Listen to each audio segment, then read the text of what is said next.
Batman's looking real big on this cover. His left leg is one bulbous tumor.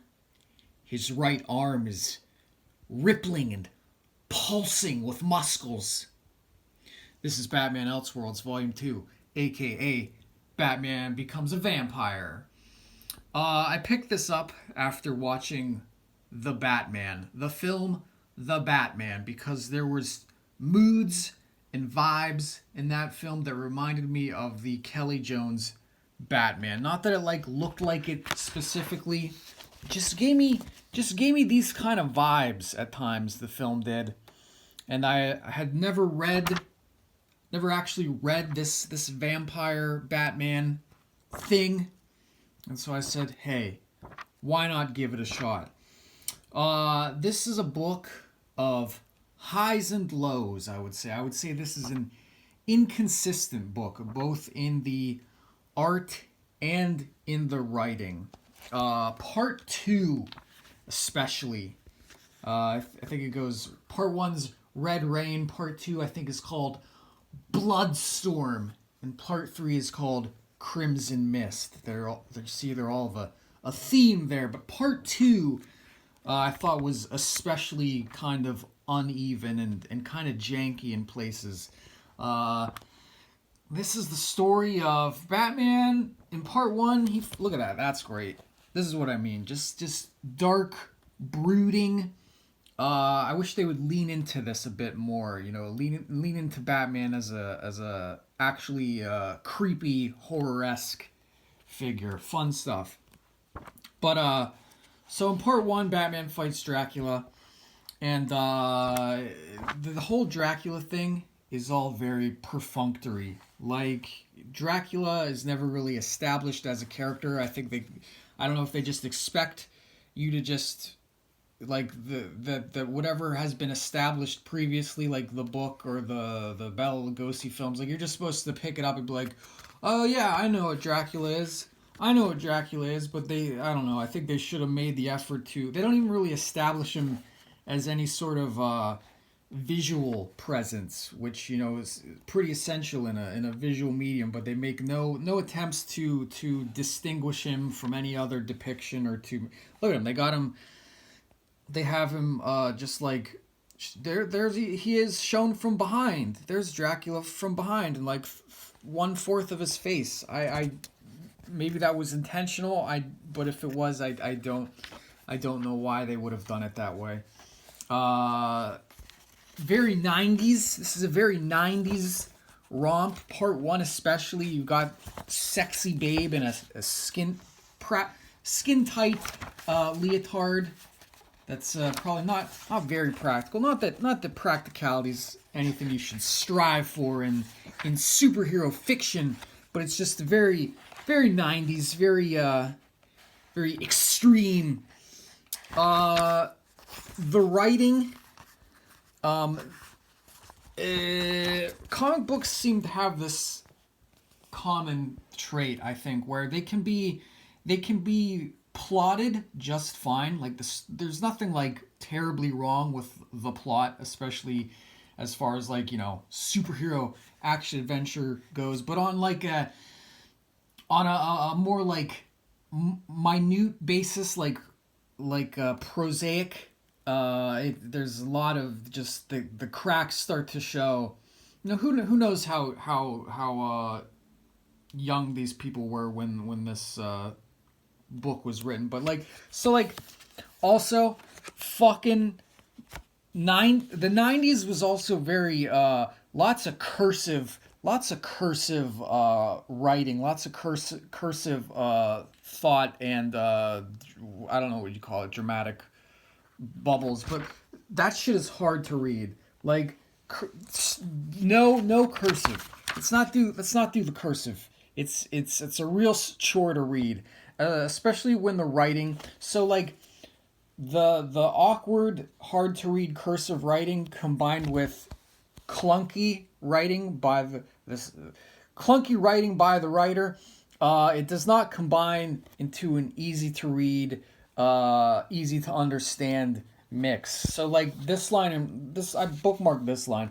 And beneath its fall, so too falls the filling cave. My two homes become one tomb. Like, I had the filling cave. What are you talking about?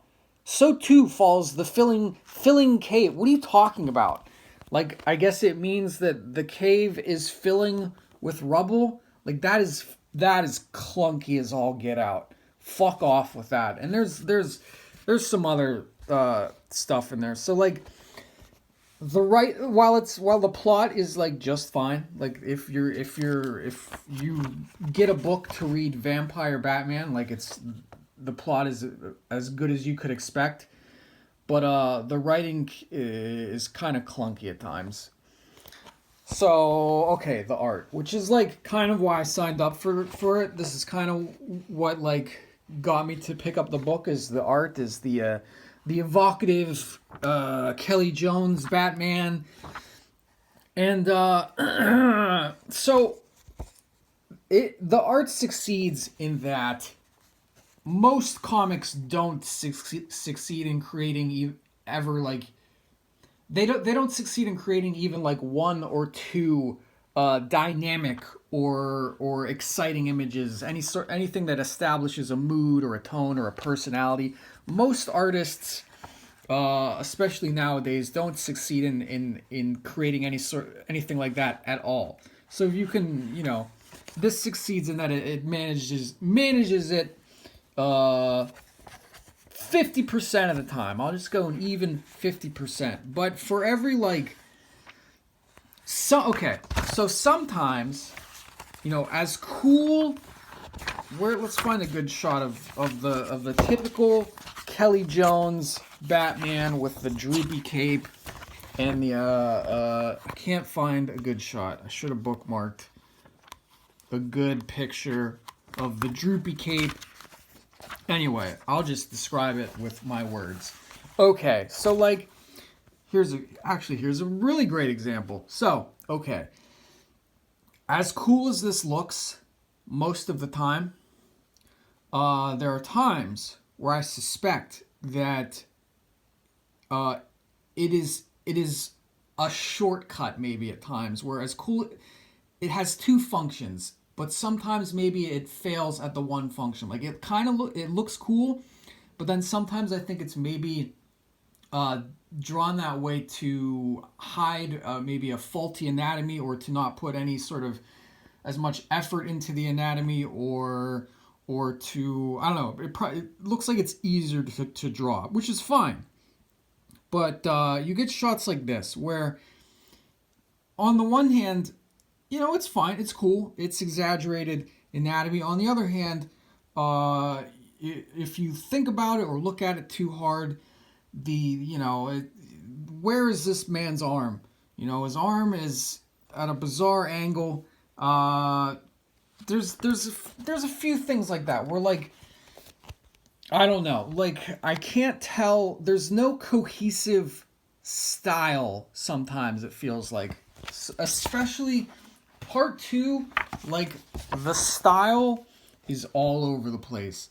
Like there will be drawings that look like they're taken from reference, like this cat woman lady. Like all the shots of like sexy women, they look like they're drawn from reference, like whether it's a model or some sort of photo reference. And then you got like Alfred, who looks like a Warner Brothers cartoon.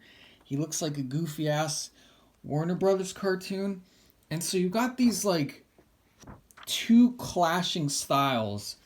And then you've got art that just like really looks sloppy, really looks rushed and sloppy, which it's a commercial art.